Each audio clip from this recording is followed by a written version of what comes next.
y que estos niños, jóvenes o mujeres y hombres, tanto ancianos españoles que fueron protegidos en nuestro país, pues fueron los principales, bueno, fueron entre filósofos, escritores, historiadores, médicos, que alimentaron también el, el conocimiento y las casas de las culturas que tenemos también aquí en nuestro país, por ejemplo.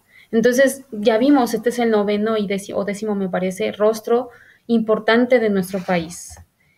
También, en la Segunda Guerra Mundial, por segunda ocasión, pero de forma mayor, México también acogió a judíos nuevamente desde el cónsul de Francia, es decir, México tenía una embajadora en el país de Francia para poderles dar el permiso de que se quedaran a residir en nuestro país.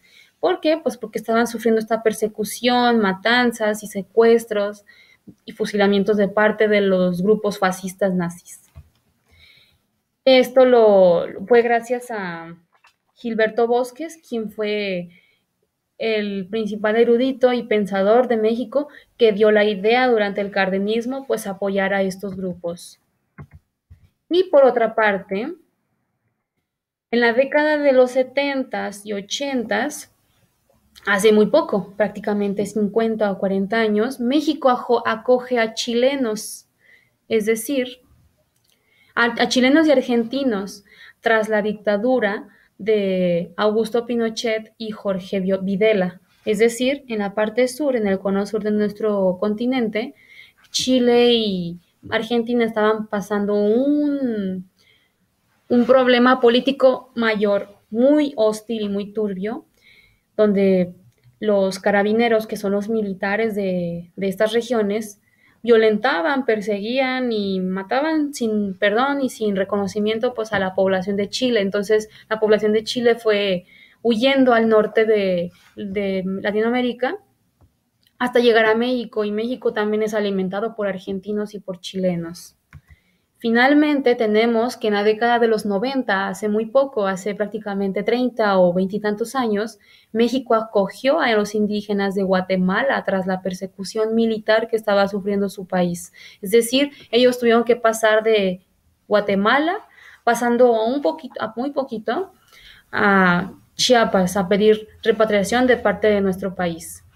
Y estos grupos principalmente se asentaron en Chiapas, en Yucatán, en Quintana Roo, en Campeche y en Tabasco.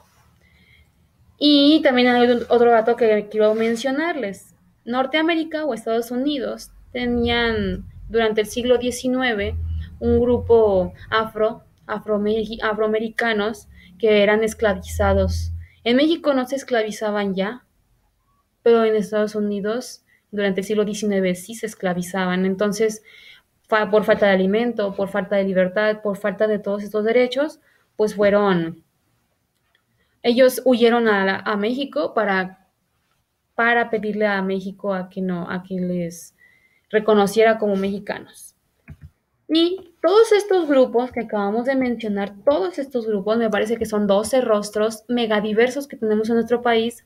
A partir del siglo XVI, México se fue enriqueciendo de diversidad de culturas, y no solo la del continente americano, sino de Asia, África, Europa, Medio Oriente, Sudamérica, Norteamérica, etcétera. Por eso México es megadiverso.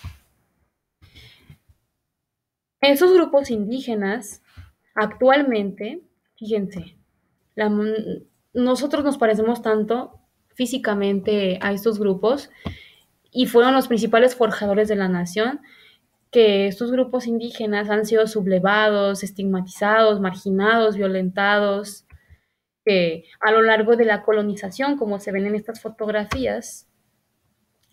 Después, en el siglo XIX, enfrentaron un problema enorme durante la Guerra de Reforma, seguramente la conocen, que fue cuando llega el emperador o príncipe Maximiliano de Habsburgo como parte del Partido Conservador, y está Juárez en compañía, Benito Juárez y compañía, combatiendo estas reformas conservadoras, porque ellos eran los liberales que buscaban erradicar o divorciar la iglesia del Estado. O sea,